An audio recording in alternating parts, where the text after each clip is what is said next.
Hey, ghosties, I'm Harley. And I'm Candace. And this is Haunted Through the Ages.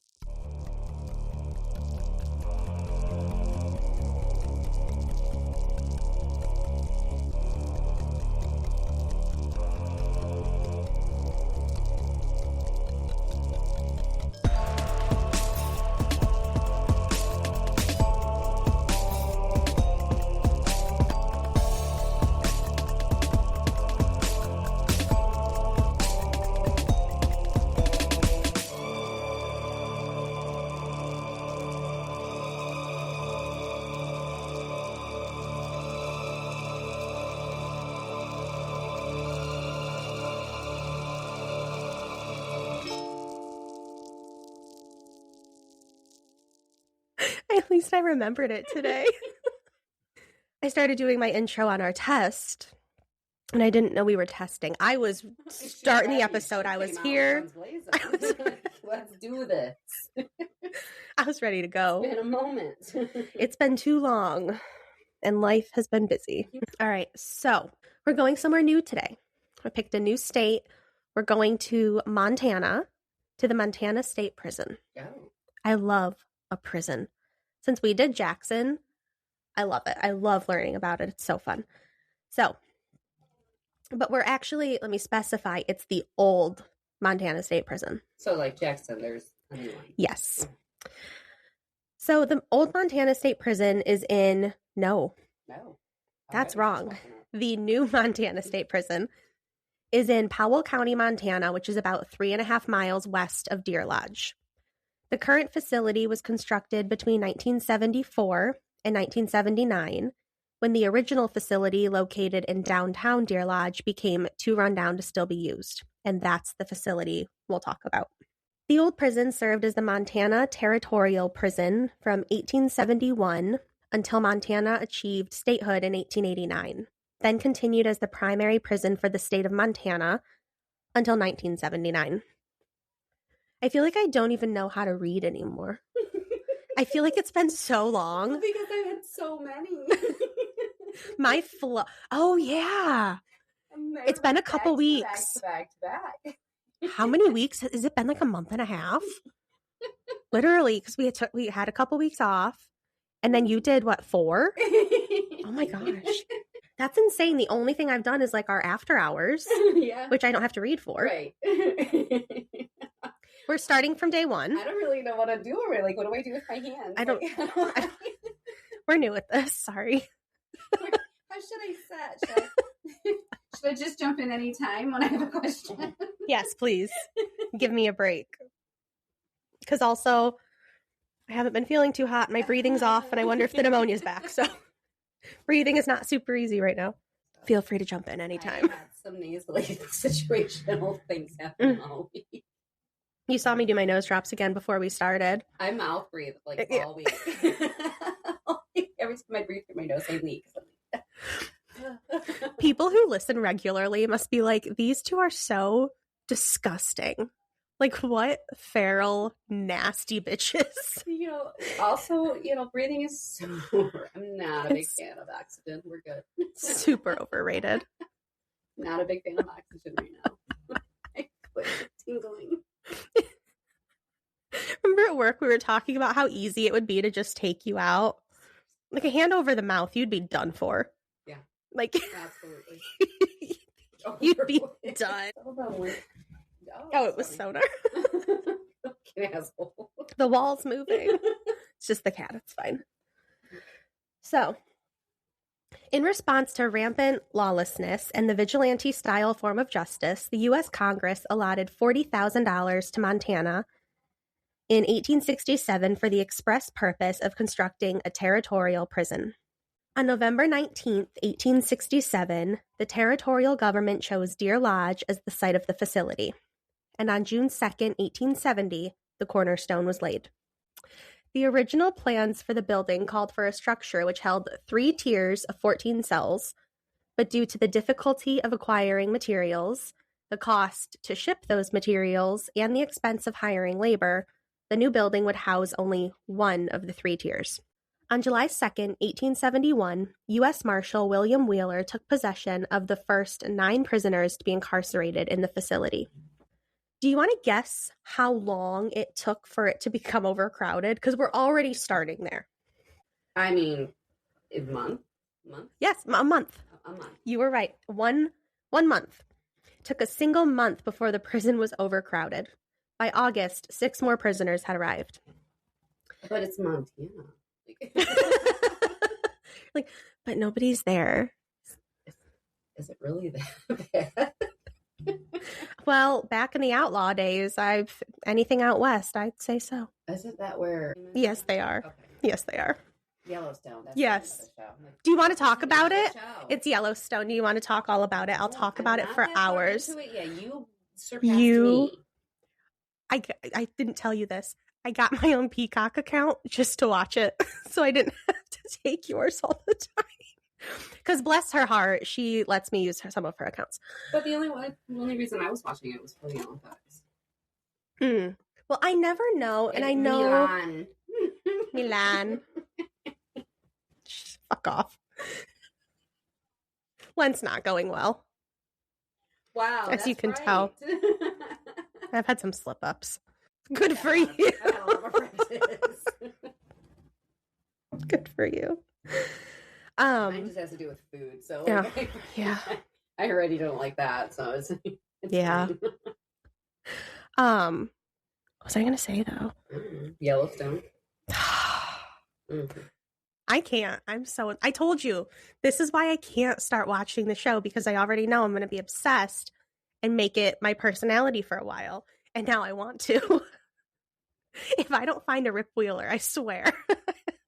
I love him so much. I knew I was going to grow up to be bad. Yeah. Yeah. I love her. There's my personality twin. Who doesn't want to get naked in a bathtub in the middle of your yard? Amen. I mean, I did it in the snow. So I love it. And then, like I was telling you, there are people online talking crap about Rip. Shame. And, you brought shame to the girl community. Oh my gosh. And the gays. All of it. All of them. There might be some straight guys too. Even that. Seriously.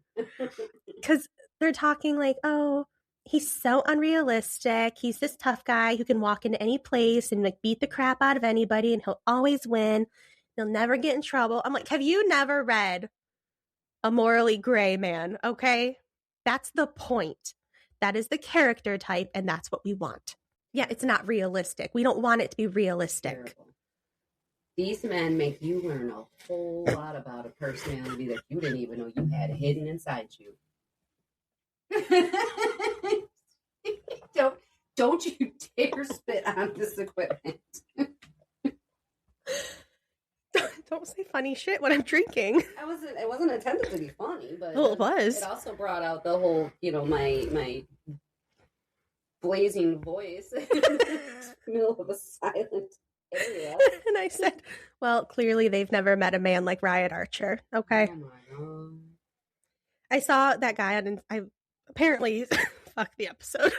I want Riot to be Rip. Not at all, but I love that. I love that so much. Like, negative. No, he's such a specific character. Yeah.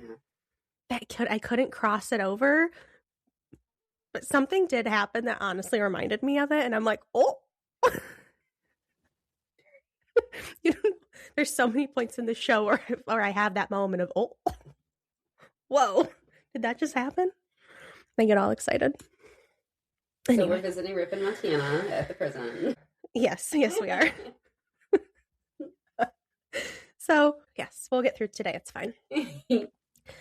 So a few years later, in June of 1874, another tier of 14 cells was constructed, and the civilians of Deer Lodge were calmed when a 12-foot border fence went up in 1875.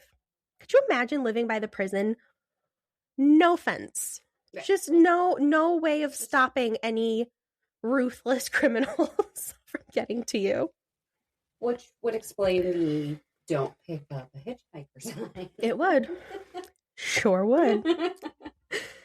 The prison's population continued to grow, so Congress allocated, either one could work, I guess, allocated an additional $15,000 for the construction of another tier of cells, but the soft brick of the building couldn't support any more weight. So instead, the money went into an administration building with guard barracks, a warden's office, and a visitor's reception. Then finally, in 1885, $25,000 served to provide the prison with a 3-story cell block with 42 double occupancy cells, which was completed in 1886. The Montana Territorial Prison was finally completed to original specifications just in time to be handed over to the new state of Montana in March of 1890. So, prison life. The system of managing inmates at the Montana Territorial Prison was intended to follow the Auburn system, which was a method pioneered at the Auburn Prison in New York in the 1820s. And this one will sound familiar. The Auburn system, or the silent system, hinged on prisoners working in groups during the day, maintaining solitary confinement at night, and adhering to a strict code of silence at all times. And if you guys listened to episode 8 that we did, which was the Jackson State Prison here in Michigan, that was also implemented there as well. So we've talked about that before. This rehabilitation method was doomed to fail in Montana, primarily due to the severe overcrowding which plagued the facility from the start.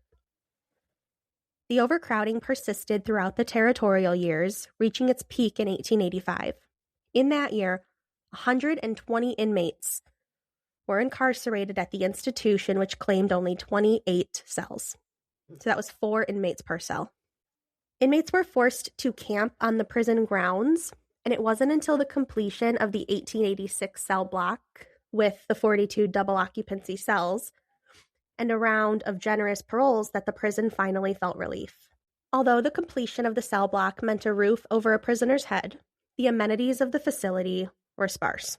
The cells measured 6 by 8, were constructed of soft brick, and had no plumbing or lights. The building had no heating or ventilation, and in a region which often experienced temperatures below -30 in the winter and above 100 in the summer, this made the conditions pretty rough. To alleviate the discomfort, the administration...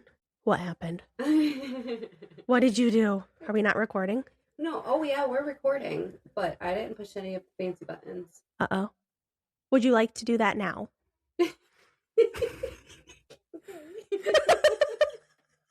This one? Yeah. I still don't know what they do. I don't either, but we're about to But we find do. out. We're about to hear the difference in quality. Do we sound better now? The look on your face, I was like, oh my gosh, none of this was recorded. I'm going to fucking cry. Oh, no, we're recording. Oh my gosh. I just don't know how we sound. It sounded okay when we did the... Yeah. Okay. Hopefully those buttons are just there to look pretty. I don't know. Are we about to We find push them out? anyway. I was just looking like something looks weird.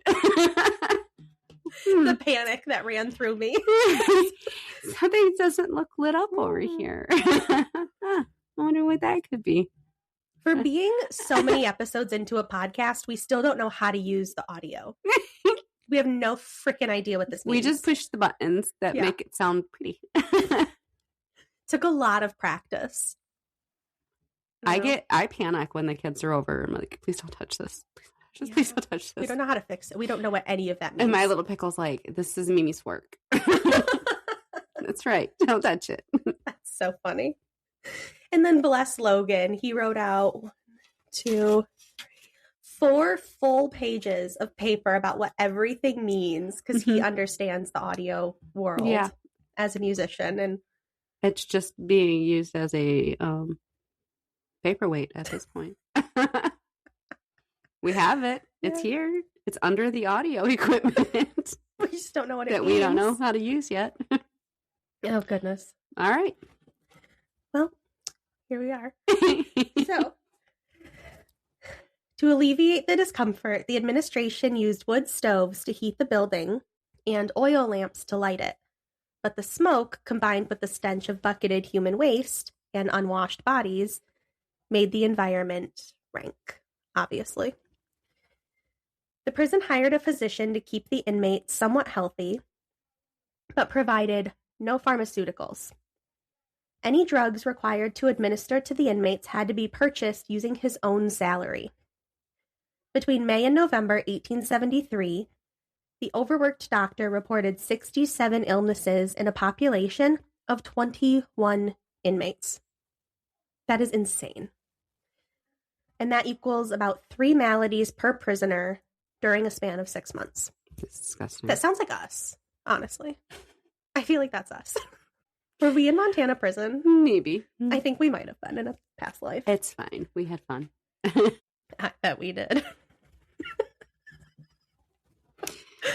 There were a lot of cowboys. It's fine. Oh my God. That was a good life. It's fun. And the horses. I wish I knew how to ride a horse. I mean, I have before, but not like went to summer camp once, and that was the only time I can recall being on a horse.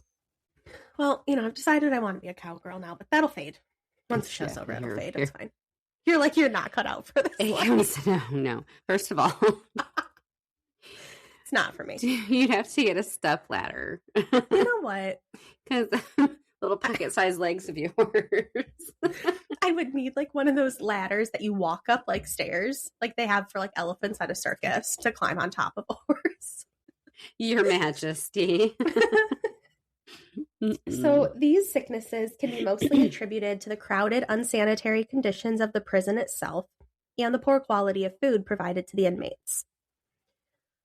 Montana became a state in November 1889, but the fledgling state had neither the will nor the money to assume possession of the prison.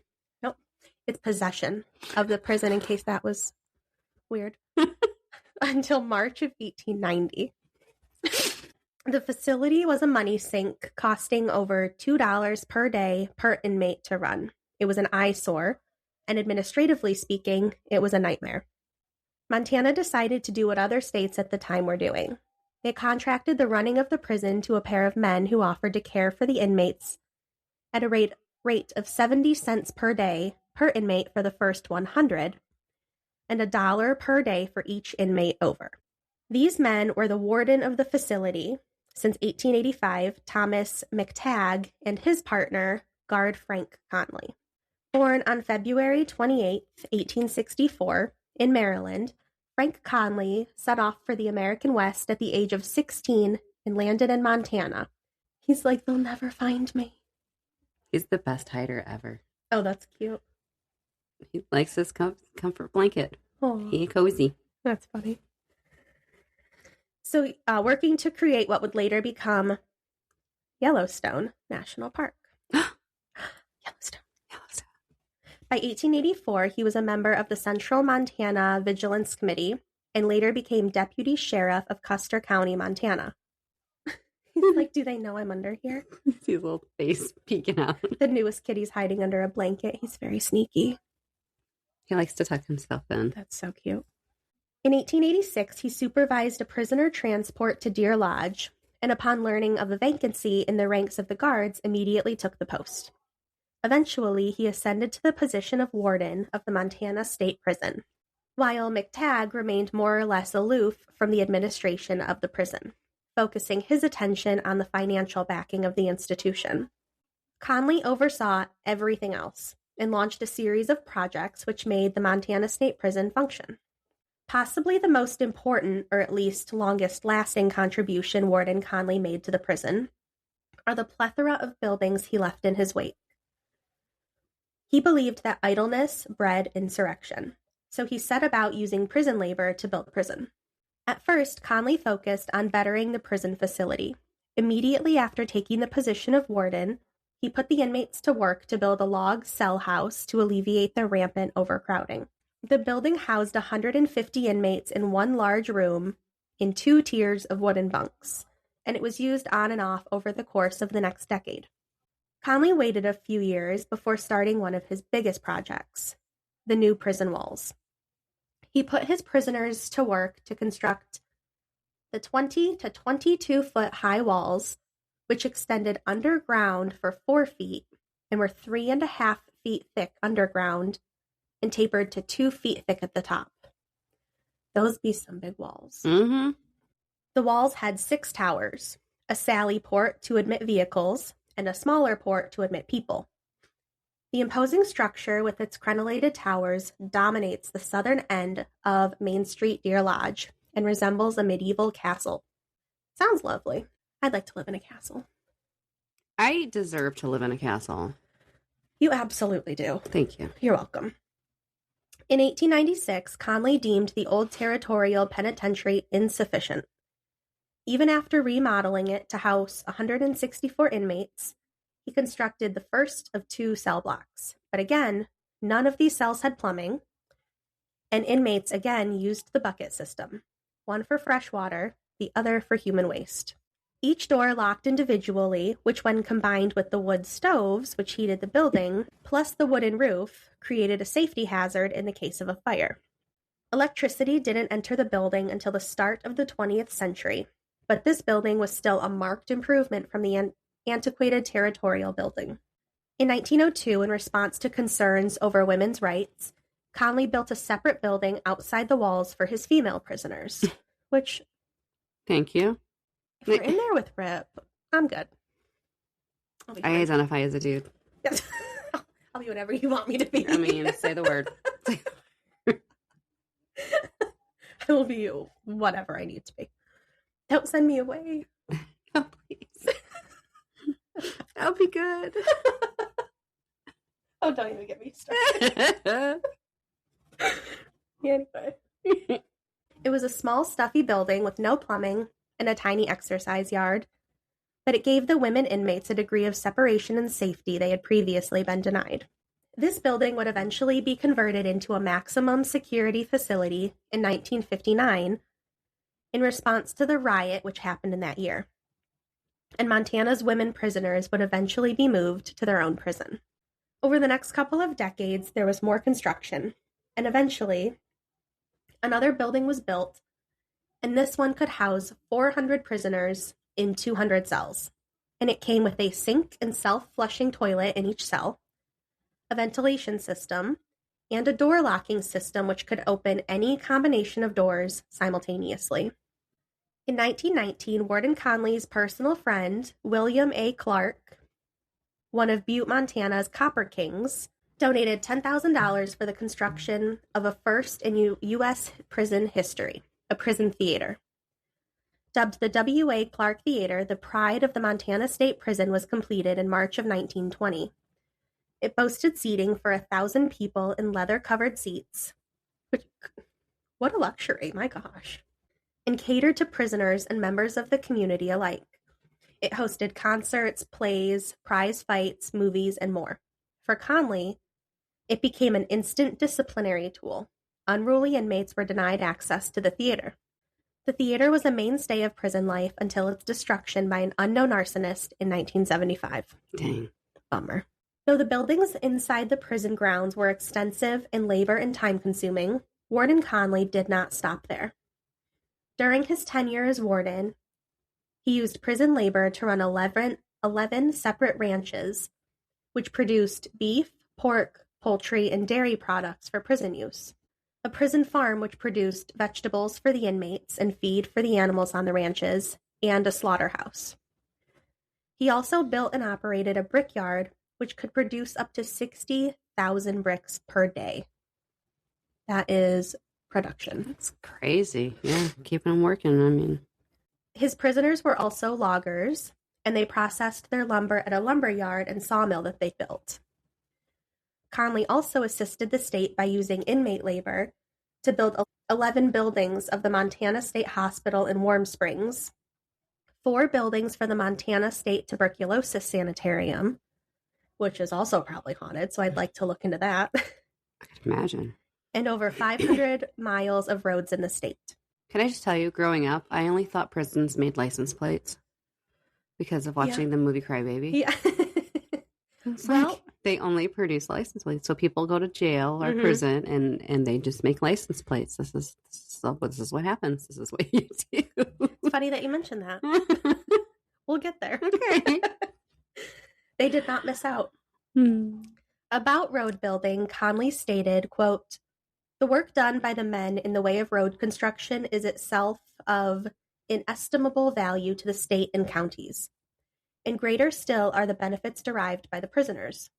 The outside work, the absence of physical restraint, and the trust and confidence instilled in each man a sense of pride, both for himself and for his work. He values his advantages and his privileges. He does not brood and ponder over his sufferings and wrongs, his failures and disappointments. He awakens to a new appreciation of life and determined to make a better future. End quote.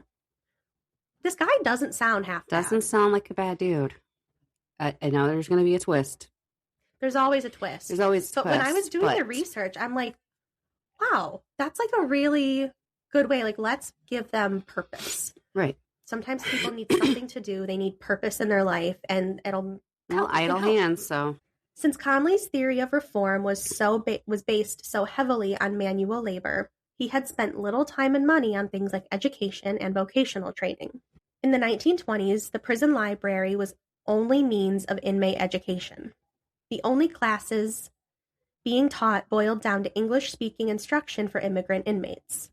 The library itself, donated mostly by William Clark before 1920, was outdated, contained mainly light fiction, and had been stringently censored by prison officials. As far as vocational training was concerned, Conley had dealt the prison another blow by removing all his personal equipment from the warehouse, garage, and machine shop. Since his contract specified that the buildings, grounds, and land belonged to the state, he had populated these important industries with his own materials to further entrench himself within the prison. This left the prisoners with only industries relating to the upkeep of the prison: laundry, garment construction, maintenance, a toy shop which made toys for children and state institutions, and the prison band. So this obviously deprived them from learning a lot of potentially important skills that could be used later in life. Here we go. In the 1920s, the warden of the prison took on the role of registrar of motor vehicles and obtained permission for inmates to manufacture license plates. But still, the jobs available to the prisoners were few. Between 1930 and 1960, about 200 inmates out of a population averaging 550 had something to do. In the 1940s and 50s, most prisoners spent 22 hours a day in their cells. Dang. The industries that were available were managed not by civilians or guards, but due to the shortage of staff at the prison, by a system of inmate overseers. So these men were called con bosses, and they were privileged inmates who had complete control over their areas, reserving the right to choose which inmates worked under them, how much they received, and what they had to do to receive work at all. Can't even imagine.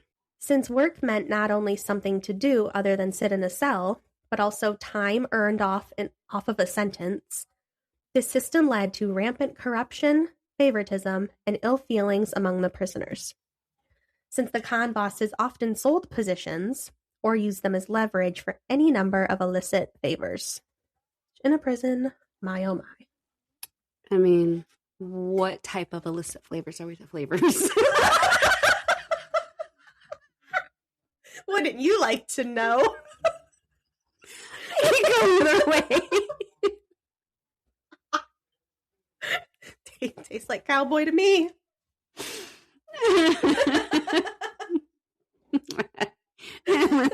That one was wrong. No, that was so wrong. That was so wrong. No, it was funny though. I mean,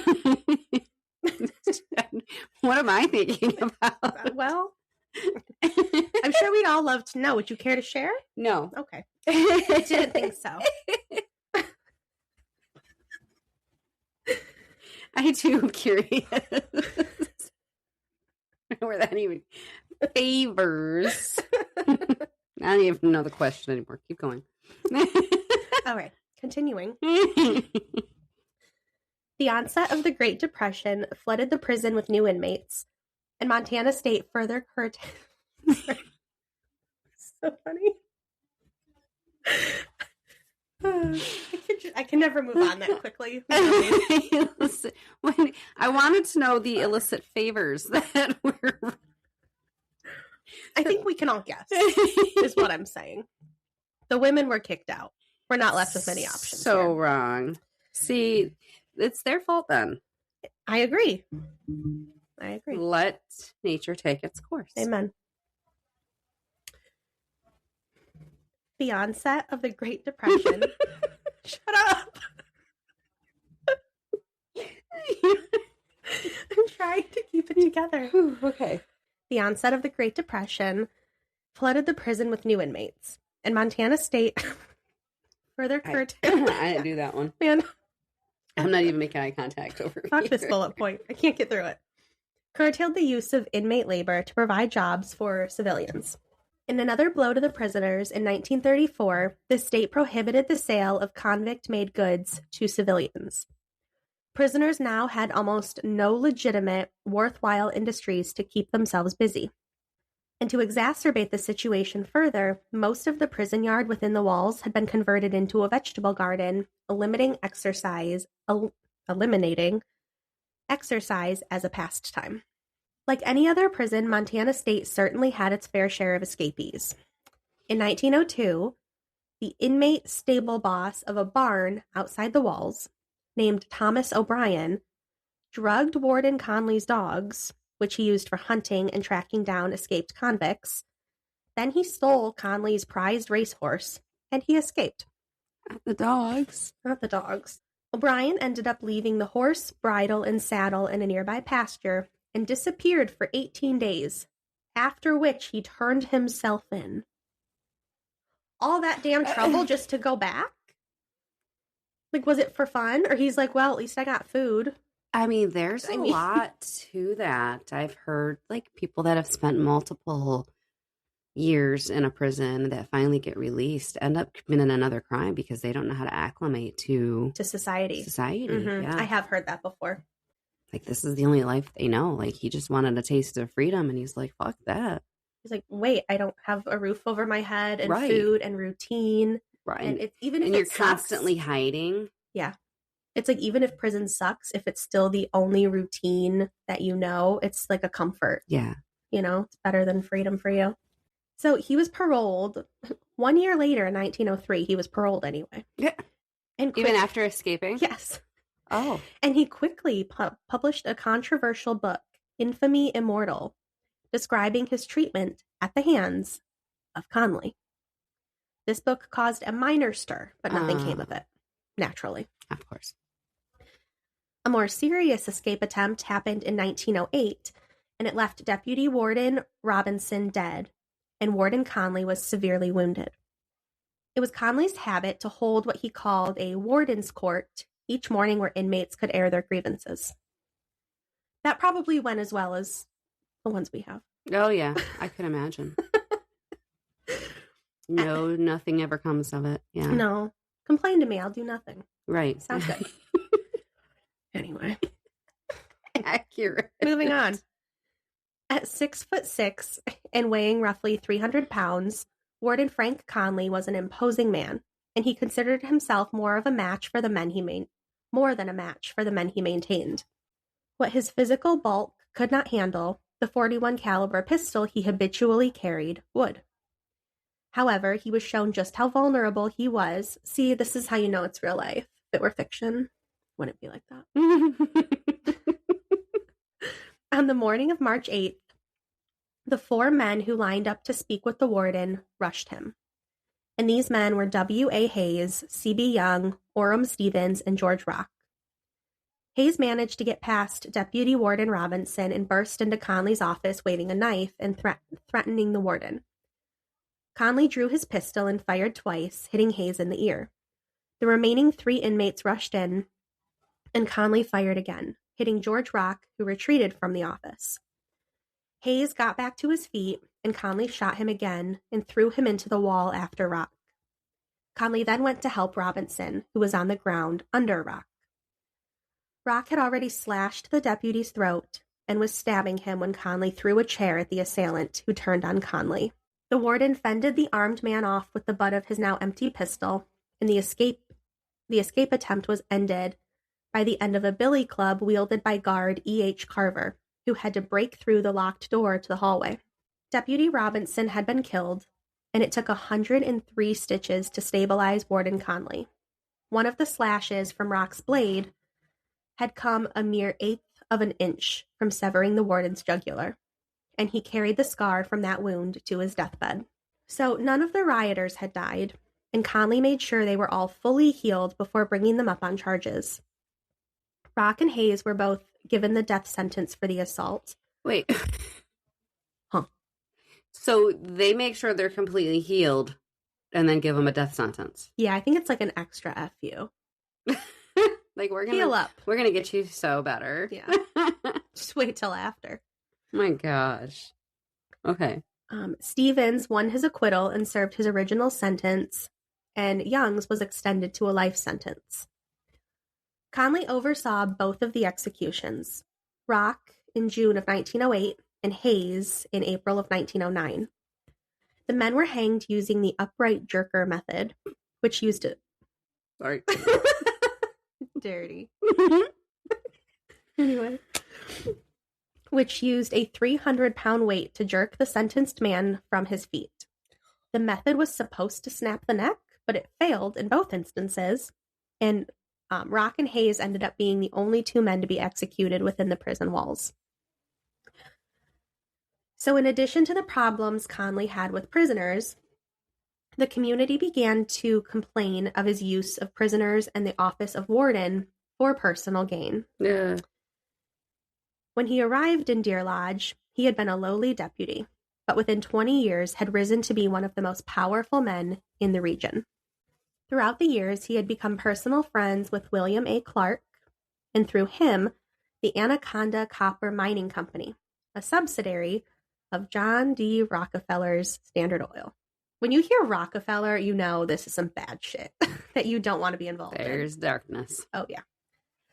Conley moved even further up the social stratus with his marriage to a Missoula, Montana socialite. While using prison labor to construct the prison itself, roads for the state, and buildings for state institutions, he had also found a way to have the inmates build him an expensive warden's residence across Main Street from the prison, a hunting lodge on the shores of his private lake, another for Thomas McTagg, and a racetrack where he ran his own thoroughbreds.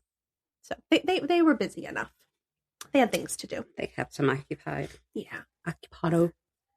He also used the produce of the prison ranch and farm to entertain guests like Theodore Roosevelt, Franklin D. Roosevelt, Secretary of the Treasury William Gibbs McAdoo, several Montana governors, and of course, Copper King William Clark and a number of directors of the Anaconda Mining Company.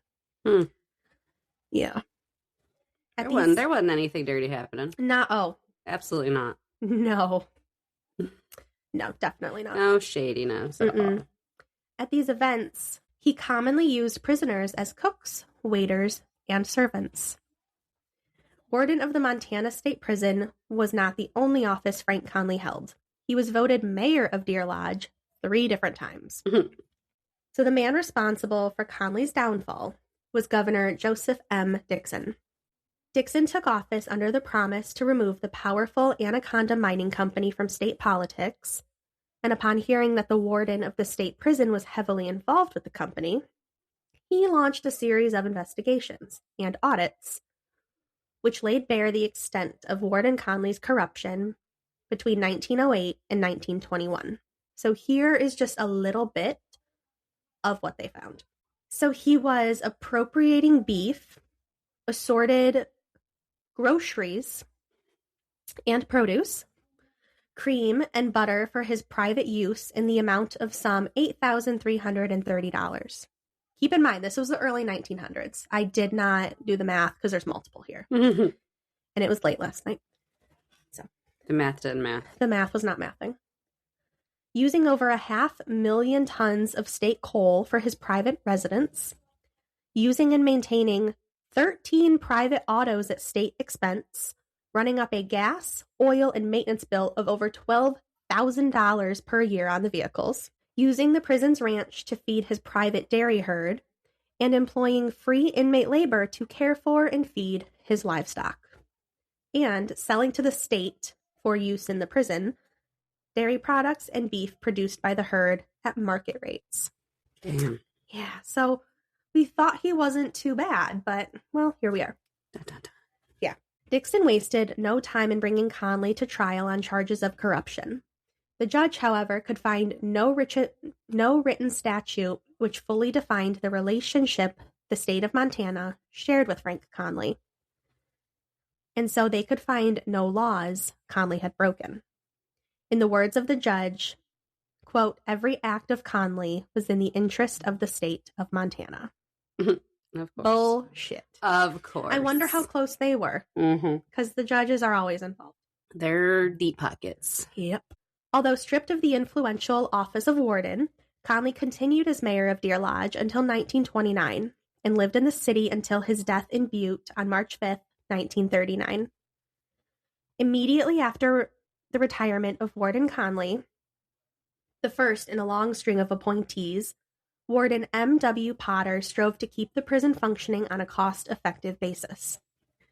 He pardoned a significant number of prisoners incarcerated during World War I and the early years of Prohibition to keep overcrowding to a minimum and costs down. However, without Conley and his series of contracts to keep the prisoners busy, the number of extramural work programs dwindled, forcing more inmates to return to the facility. The prisoners were now faced with a heavily crowded living space that was not well suited to house them. In addition to the outdated facilities, the guard staff was underpaid, undertrained, and insufficient to manage the ever-increasing number of inmates. Guards at the Montana State Prison during this period were some of the lowest paid correctional officers in the United States. They ranked 115 out of 120 state and local institutions. Their median salary was only $1,200 per year, where the national average was $2,000, and there was no benefits and no pension plan. Few wardens of the time ran background checks on potential guards, and there was no formal training after hire. It's fucking free for all. You could walk in there, be like, give me a gun and some handcuffs. I got this. It's mine. I got it. I'll take care of this. It's okay. Okay. Just sweep the rules under the rug. Yep. This gets insane. By the mid-1950s, 80% of the guard staff were retirees over the age of 55. And in 1957, there was a 75% turnover of guards.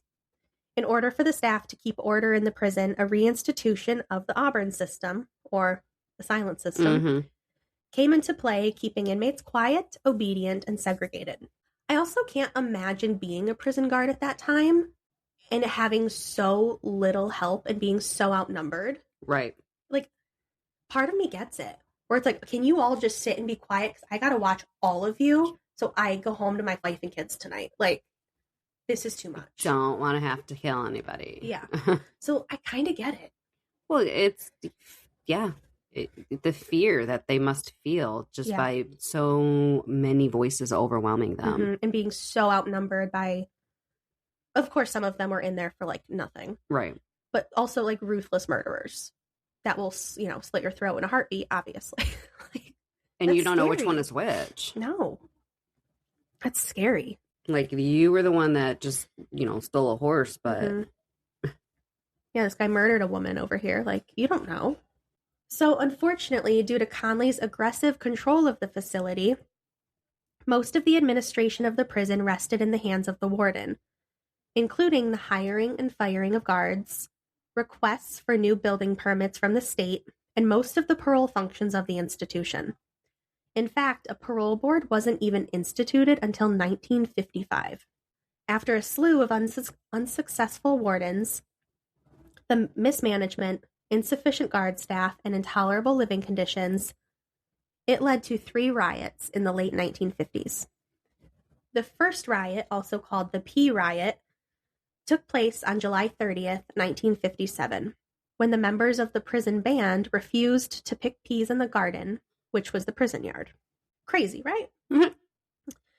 The temperature was hot. The band members were used to being left alone, if not coddled, by the prison staff. One member flatly refused the order, which won him time in the hole, aka solitary. The other members decided to work, but after one member flicked a pea at another, the job quickly turned into a foliage-destroying free-for-all. The destructive attitude in the garden quickly infected the rest of the prison, and inmates rushed from the cell blocks to take part in the destruction. See, that's the kind of shit where I'd be like, y'all are fucking around and you need to go sit in a corner and be time fucking out. quiet. Mm-hmm. We're done. Like, I'm not playing this shit. The guards on duty were quickly overrun and locked into cells. So, that's not good. Well, time out. They should be in one. A standoff between the prisoners and government officials, including Attorney General Forrest Anderson, and about 200 National Guardsmen lasted about 24 hours. The warden, Faye O'Burl, was out of town, taking delivery of an inmate from Indiana who had escaped years earlier.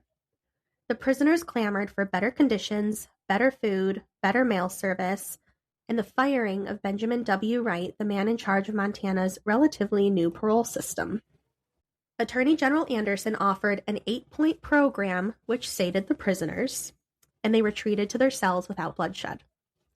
But upon Warden Burrell's return, however, he revoked the program drawn up by Anderson, claiming that he had not and would not negotiate with convicts.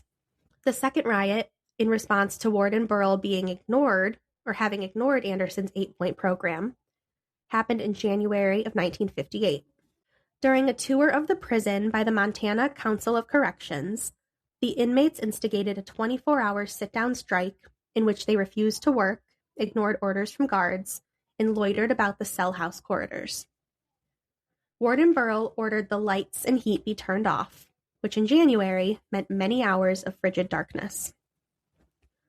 The cold, hungry inmates returned to their cells, and for punishment, for a week were refused mail and access to the canteen, where they could purchase things like cigarettes and candy. 1959 was a turbulent year in Montana state prison history. Following Warden Burrell's resignation in February of 1958, the Montana Council of Corrections decided that in order to modernize the facility, the next warden of the prison would be selected from a nationwide search. Floyd Powell of Wisconsin was chosen from the candidates who applied, and he took control of the prison in August of 1958. He managed to instill some reforms before, in 1959, a riot kept the prison and the town of Deer Lodge on edge for 36 hours. The riot started on April 16, 1959, and was the longest and bloodiest riot at the facility. It was instigated by a pair of inmates, Jerry Miles and Lee Smart, and the riot would claim the lives of 3 people, wound several others, and maintain the facility under inmate control for 36 hours. It ended in the early hours of April 18, 1959, when a brace of National Guard troops stormed the facility. Born in Laval, Wisconsin, I think that's how you say it, I don't know, moving forward. Just before World War II, Floyd Powell came to Montana in response to the nationwide search for a warden who would update the Montana State Prison into a modern facility. With more than 18 years of experience at the Wisconsin State Prison, Powell arrived in Deer Lodge knowing the only way to truly modernize the prison rested in building a whole new facility. What existed in downtown Deer Lodge was far too antiquated to be worth revitalizing. Within weeks of taking charge of the prison, Powell summoned his friend and subordinate, Ted Roth, from Wisconsin to be his deputy warden. Between the two of them, Powell and Roth began a series of reforms, which were targeted at updating the facility. They began to abolish the con boss system. Thank God. That's a mess. Improved inmate food quality by instilling a take all you want, but eat all you take policy. Oh, wow. And by supplying condiments on the tables. It's the little things, you know?